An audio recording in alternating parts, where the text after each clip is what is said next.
కోనసీమ జిల్లాలో గోదావరి వరద ఉధృతి కొనసాగుతుంది. తాజా పరిస్థితిని మా ప్రతినిధి సాయి కృష్ణ గురజాపు లంక నుంచి ప్రత్యక్ష ప్రసారం ద్వారా అందిస్తారు. గోదావరి ఉగ్రరూపంతో కోనసీమలోని లంకలన్నీ జలదిగ్బంధంలో చిక్కుకున్నాయి. క్రమక్రమంగా వరద పెరగడంతో ఆ ప్రభావం అంతా కోనసీమ మీద పడింది. ప్రస్తుతం మనం ముమ్మిడివరం నియోజకవర్గం గురజాపు లంక వద్ద ఉన్నాం. ఇక్కడ చూడవచ్చు గౌతమి గోదావరి మొత్తం పూర్తి స్థాయిలో పొలాలన్నింటినీ ముంచేసింది. భారీ స్థాయిలో ఇక్కడ పంట పొలాలన్నీ ఉద్యానవన పంటలన్నీ కూడా నీట మునిగాయి.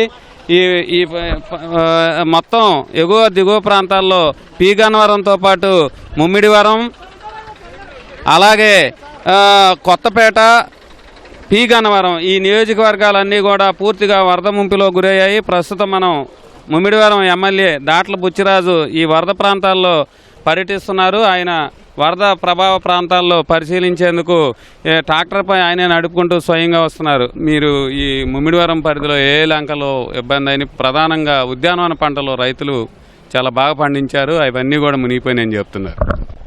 ఈరోజే ముమ్మిడివరం నియోజకవర్గం సంబంధించి లంకప్తానే లంక కమిని గ్రామాలు చివరి గ్రామాలు ఏదైనా అన్నీ కూడా మరి ఈరోజు తెల్లారగట్ల నుంచి కూడా పెద్ద ఎత్తున ఆ చివరి గ్రామాలన్నీ ములిగి ఏదైతే ఈ కనెక్టివిటీ కిందనున్న ఈ కమిని పంచాయతీకి కనెక్టివిటీ కూడా కట్ అయింది. దాని మీదే ట్రాక్టర్తో ఈ ప్రజల వద్దకి వెళ్ళడం జరుగుతుంది. ఏంటంటే ప్రతి సంవత్సరం కూడా చిన్న ఫ్లడ్ వచ్చినా కానీ ఇక్కడ ఉన్న వ్యవసాయం అంతా కూడా లంక గ్రామాల్లో ఏదైతే కూరగాయలు కానీ హార్టికల్చర్ అరటి కానీ ములగ కానీ అదేవిధంగా కూరగాయలు వంకాయలు బెండకాయలు ఇటువంటి కూరగాయలు అన్నీ కూడా బ్రహ్మాండంగా పండించి మన నియోజకవర్గం అంతా సరఫరా చేస్తారు ఇక్కడ నుంచి. అవన్నీ కూడా చిన్న ఫ్లడ్ వచ్చినా కానీ పూర్తిగా పాడైపోయే పరిస్థితి ఉంది. కాబట్టి ఇప్పుడే జేసీ గారు కూడా వచ్చి చూసి వెళ్ళారు.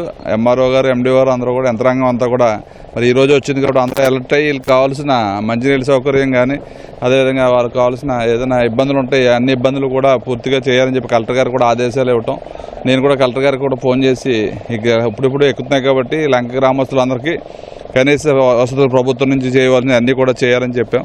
మరి ఏదేమైనా ప్రధానంగా పంటలు డ్యామేజ్ అవుతాయి కాబట్టి రైతాంగాన్ని ఆదుకోవాలని చెప్పి ప్రభుత్వ లక్ష్యం కాబట్టి మరి ఈరోజు ఇన్ఛార్జ్ మినిస్టర్ అచ్చెన్నాయుడు గారు కూడా నాకు ఉదయం ఫోన్ చేసి ఆల్రెడీ లంక గ్రామాల్లో కొద్దిగా నీరెక్కుతుంది కాబట్టి ఇమీడియట్గా గ్రామాల్లోకి మన పార్టీ బృందం అందరూ కూడా మా కూటమి ప్రభుత్వ నాయకులు అందరూ కూడా వెళ్ళి ఈ లంక గ్రామస్తులను అందరినీ ఆదుకోవాలని చెప్పి అచ్చెన్నాయుడు గారు కూడా ఫోన్ చేయడం. అదేవిధంగా మొదటగా మరి ఇక్కడే ఎక్కువగా నీరు వచ్చింది కాబట్టి ఇప్పుడు తిరుగుతున్నాం. రేపటి నుంచి ఎక్కడే ఏ నీరు వచ్చినా కానీ మా ప్రభుత్వం నుంచి చిత్తశుద్ధితో మన గౌరవ ముఖ్యమంత్రి చంద్రబాబు నాయుడు గారు, పవన్ కళ్యాణ్ గారు అనునిత్యం రైతులను కానీ ఎక్కడ ఏ ఇబ్బంది ఉన్నా కానీ 24/7 కష్టపడి ఆ రైతు ఎక్కడ ఎటువంటి ఇబ్బంది లేకుండా చేయాలనే ఉద్దేశంతో మరి ఈరోజు మేము లంక గ్రామస్తుల దగ్గరకు వస్తాం. ప్రధానంగా ముమ్మిడివరం నియోజకవర్గంలో గౌతమి గోదావరి పూర్తి స్థాయిలో ఏటా కోతకు గురి చేస్తుంది. విలువైన పంట భూములు ఐపోలవరం, ముమ్మిడివరం ఈ ఎగువ ప్రాంతాలన్నీ కూడా మొత్తం నదీ గర్భంలో కలిసిపోయి రైతులు బాధపడుతున్నారు. రివిట్మెంట్ రక్షణ కూడా కల్పించాలని చాలా కాలంగా డిమాండ్ ఉంది.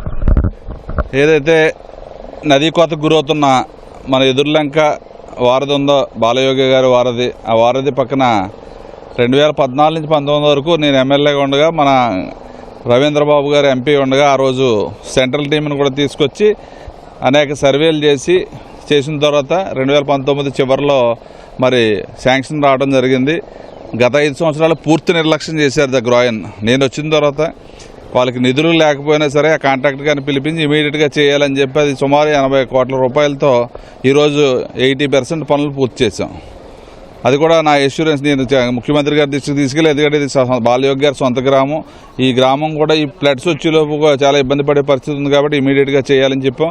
అది కాకుండా ఇంకొక 300 మీటర్లు అదనంగా కూడా ఎస్సీ గ్రామంలో లంకలు కూడా పడిపోతున్న సందర్భంగా అక్కడ కూడా 300 మీటర్లు ఇంకా ఎక్కువ గ్రాంట్ ఇప్పించాలని చెప్పి సీఎం గారికి మొన్న చెయ్యరు వచ్చినప్పుడు అడిగాం. అది కూడా నిన్నే మళ్ళీ సాయి ప్రసాద్ గారు ఏదైతే సెక్రటరీ గారు ఆయన దగ్గరికి వెళ్ళిన ఆయన కూడా తొందరలో పర్మిషన్ ఇస్తా అన్నారు. అదే కాకుండా ఈ లంకాప్తా అనే లంక ఏదైతే వచ్చామో మన బ్రిడ్జ్ దగ్గర నుంచి ఈ సైడ్ అంతా ఎస్సీ గ్రామాలు సుమారు గోదావరి పక్కంట వచ్చిన ఇల్లు రోడ్లు కూడా పడిపోయే పరిస్థితిలో ఉందని చెప్పి ఏదైతే కమిని పంచాయతీ లంకాప్తా అనే లంక అదేవిధంగా అక్కడ ఉన్న పశువుల లంక దగ్గర ఉన్న ఈ సలాదివారిపాలెం, వలసల తిప్ప ఈ గ్రామాలన్నింటిలోని కూడా సుమారు 230 కోట్లతో ఏదైతే ఈ ల్యాండ్ ఎరోడ్ అవుతుందో దాన్ని కట్టడి చేయడానికి ఆ గ్రాయిన్స్ ల్యాండ్ పిచ్చింగ్ చేయాలని చెప్పి ప్రతిపాదనలు ముఖ్యమంత్రి గారి దృష్టికి తీసుకెళ్ళాం. అది కూడా కేంద్ర ప్రభుత్వానికి కూడా మన రాష్ట్ర ప్రభుత్వం పంపి ఎట్టి పరిస్థితుల్లో మన ఈ పీరియడ్లో ఈ లంక గ్రామాలన్నీ కాపాడాలని చెప్పి ముఖ్యమంత్రి గారి ఆదేశాలు, కేంద్ర ప్రభుత్వ నిధులు, రాష్ట్ర ప్రభుత్వ నిధులతో తప్పనిసరిగా ఎంపీ గారు మేము కూడా అనునిత్యం దాన్ని ఫాలోఅప్ చేస్తారు. ఎంపీ గారు కూడా ఫాలోఅప్ చేస్తున్నారు. కేంద్రంలో తప్పకుండా ఏదైతే లంక గ్రామాలు ల్యాండ్ కొట్టుకెళ్ళిపోతుంది, ఫ్లడ్స్ వచ్చి కూడా అన్నీ కూడా కాపాడుతాం. ఇది ఎమ్మెల్యే దాట్ల బుచ్చిరాజు కూటమి నాయకులు అధికారులతో మొత్తం ఈ వరద ప్రభావిత ప్రాంతాల్లో ట్రాక్టర్పై స్వయంగా నడుపుకుంటూ వెళ్తున్నారు. ఈ ముమ్మిడివరం నియోజకవర్గంలో అత్యధికంగా ఉద్యానవన పంటల్ని గౌతమి గోదావరి పూర్తి స్థాయిలో ముంచేసింది. జిల్లా డాక్టర్ బిఆర్ అంబేద్కర్ కోనసీమ జిల్లా అధికారులు కూడా ఈ వరద ప్రభావిత ప్రాంతాల్లో పర్యటిస్తున్నారు.